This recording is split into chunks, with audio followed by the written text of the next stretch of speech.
Hey, how we doing, guys? Great here, and today we've got our draft analysis for the UBL Season 7. We are back. We're back to defend our crown, so to speak. I guess, like, the off-season, technically, there was a champion there, but I don't think it really counted. I think this is definitely going to be, a run-back season after taking over from Vepsis in week 4 or 5? Week 5, we were 2-2 when we took over team. We finished the regular season with only 1 loss and then managed to make our way through playoffs and ended up beating an Aquarius in the final, which was a fantastic game. Really enjoyed that game. So make sure to go check out our run from last season if you haven't already. Spoilers, obviously we did win, so you know the outcome to it now, but yeah, we're back. Season 7, different team, very different team to last season. Obviously we took over from Vepsis and we couldn't make any trades, so we kind of made do with the roster we had. I say made do like as if it was we just about scraped by, but we definitely had some close calls on the way to that championship. Very, very close games, some which were a little bit lucky to win maybe, but at the same time you got to have luck to end up winning championships. Like as much as people could say it's all skill, it's not all skill. You've got to have a bit of luck to do so. But yeah, the team is in front of you. If you just want to click off after seeing the team, you've seen the team. Like, it's been there since I started the video about a minute and a half ago. So that's going to be our team on the screen. I'll go through it in a second. But before we get into that, make sure to leave a like if you're enjoying the content and subscribe so you don't miss out on the entirety of the UBL season. And make sure to check out every single coach that is part of the UBL this season. I've said UBL this season many times now. Yeah, make sure to go check out everyone. Special shout out to Matt, aka Dr. Slacking. He unfortunately isn't going to be with us this season. He's taken a bit of a break and he will be coming back, but not for this UBL season, unfortunately. Not only that, but he's got COVID currently, so make sure to go and show him some love on like Twitter or on Discord or whatever platform you can get to him. Make sure to wish him well, and hopefully he gets better soon. But yeah, because of that, I think actually we might be the lone Brit in the UBL, which it always sucks. I always want to play Matt. Like, Matt is one of my best friends in the community, and not being able to play him really does suck. And also we need to get revenge for that 5-0 thrashing in CGT. That was not a fun time for me, and I need to put him in his place. But enough about Matt. How did Matt? Why did I bring Matt into this video? He hasn't earned that. Yeah. So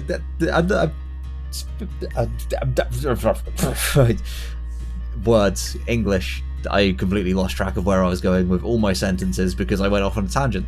Yeah, let's get into the team. After that absolute shambles of an intro that I've just done, let's get into the team. Maybe I'll be a bit better with words. It's going to be pretty quick, pretty brief, because I really wanted Tapu Koko in the first round, and then Vepsis, who was 1 place ahead of me in the draft, took Tapu Koko, and yeah, my entire life fell apart. Aegislash was 18 and Kyurem was 17. Don't believe the screen. Kyurem was 17, not 16. I wanted to pick up Koko Kyurem. I thought that was a really cool combination. It's pretty well played out at this point as a very good combination of mons.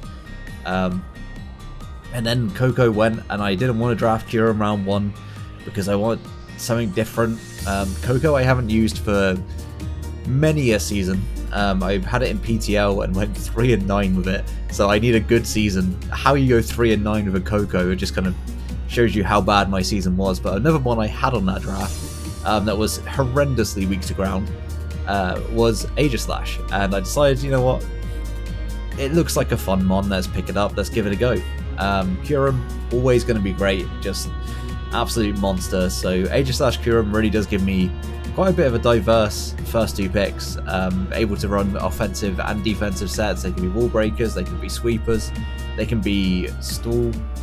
If I want to be that guy, I can run pressure stall, I can run sub-toxic king shield stall, but like they also can be physical or special as well. They can be honestly run in so many different ways that I think it's going to be really difficult to prep for those 2 mons.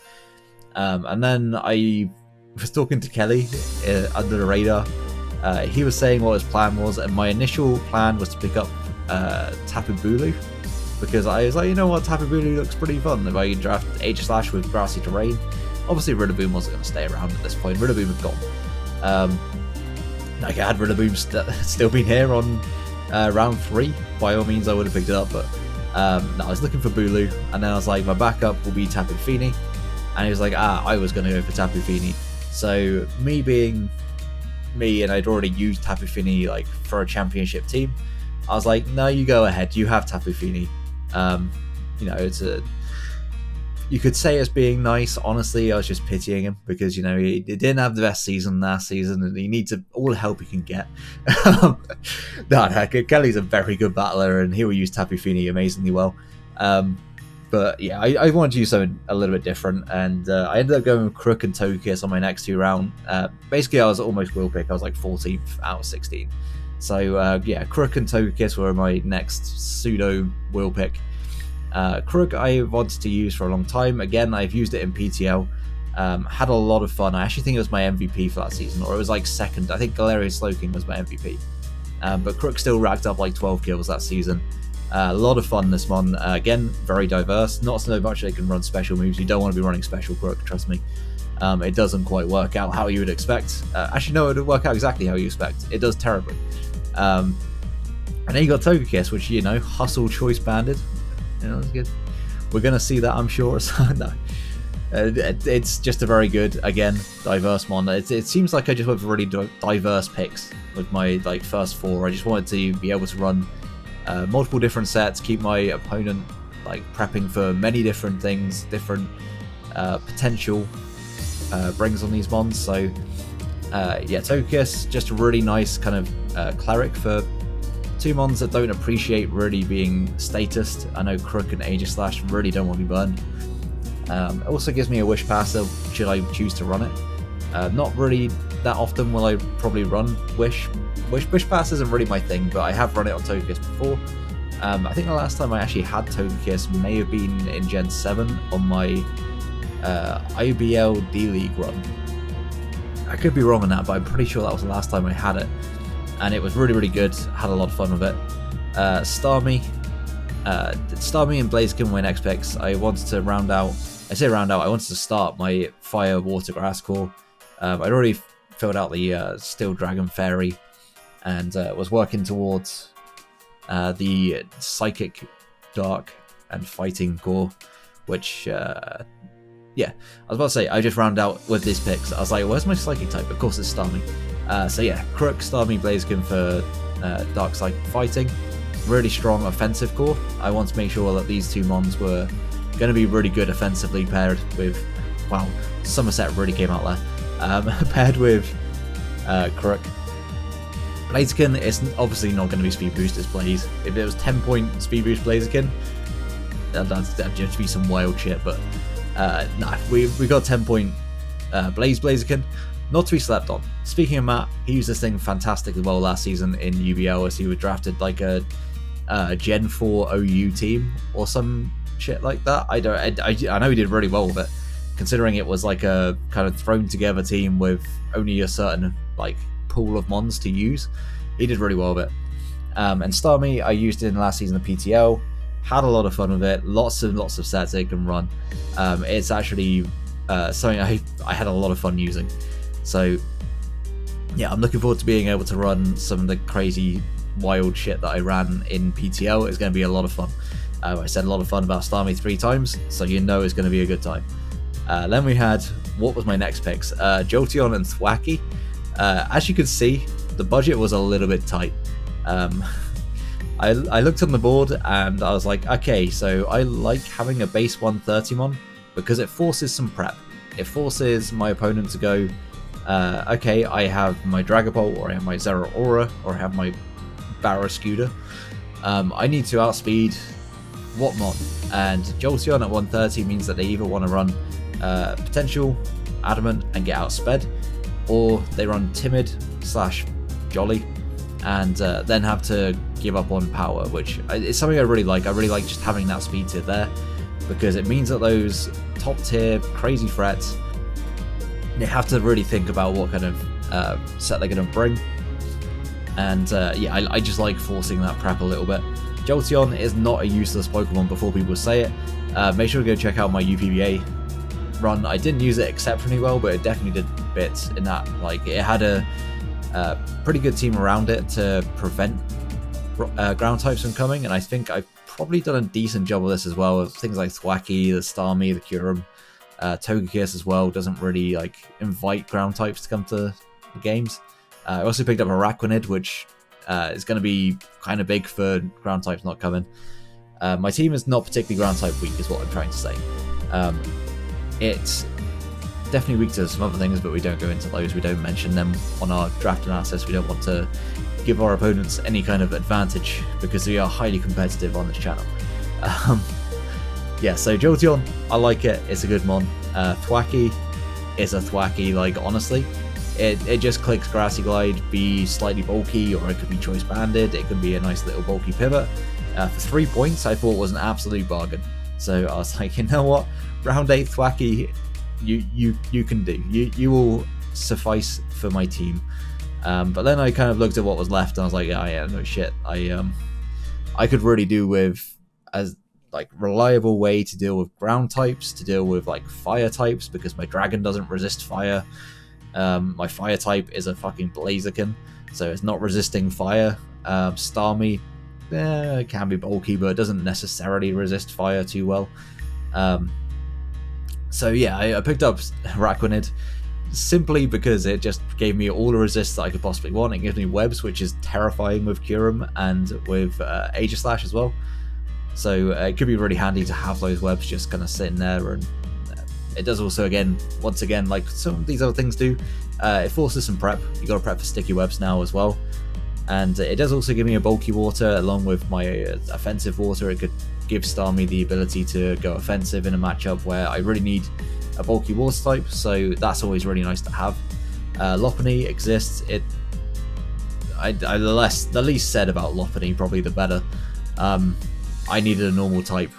I had 1 point remaining, effectively. I know I drafted Regirock afterwards, but the only respectable rock types that were left, and I wanted a rock type to resist fire type and flying type, which was two things that I very much was lacking to this point. Oh, that was an interesting noise I just made. Very much lacking to this point. So yeah, I picked up Regirock last, and I had 1 point. I knew I'd have 1 point, and all of the budget normal types were just going, and I was like, nah, I'm taking a normal type. And I looked in the 1 point tier, and well, there was Lopunny, and I guess Lopunny gives me 105 base speed, which is pretty decent. It won't force prep. Let's be honest, it's not going to force prep. It's a Lopunny.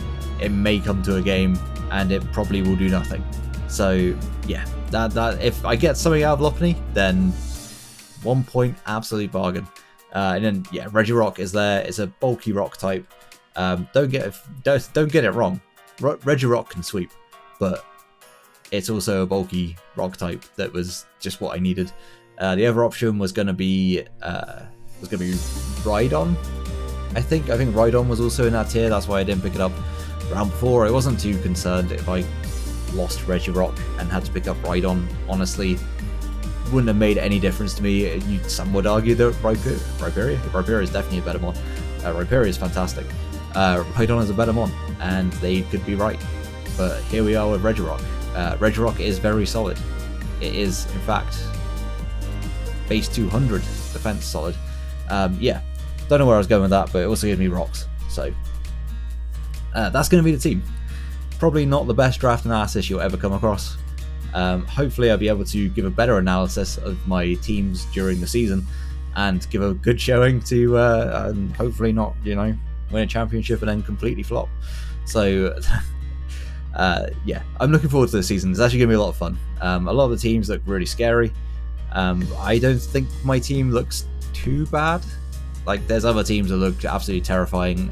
Teams like Vepsis has got a great team. Make sure to go check out his draft analysis. Kelly, I really like his top 4. It does drop off because his top 4 cost all of his budget. So yeah, if you want to see a very top heavy team, make sure to check out Kelly's.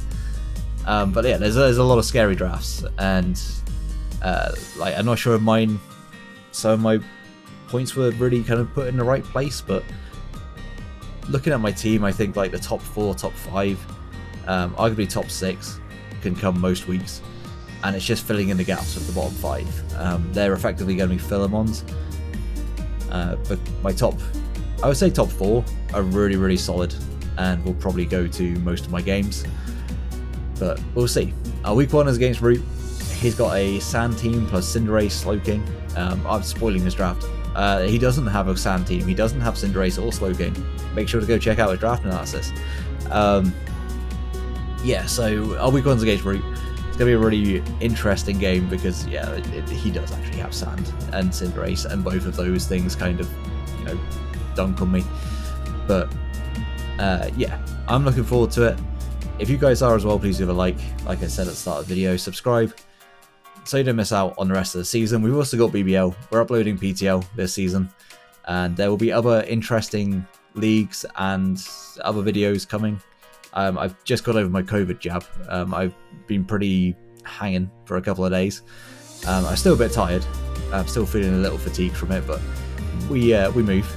And yeah, make sure to go check out all the other coaches and their draft analysis. I will be trying to check out as many as I can because I love all the teams that have been drafted, honestly. I don't think there's any teams that I don't like in this draft. Auto has also drafted my own team from last season, or Vepsis' team, I guess, that I inherited from last season. So make sure to go check out that if you want to see what team won the UBL last season. But yeah, before I ramble on too much, I'm going to get out of here. And until the next one, have a great day, guys. Peace.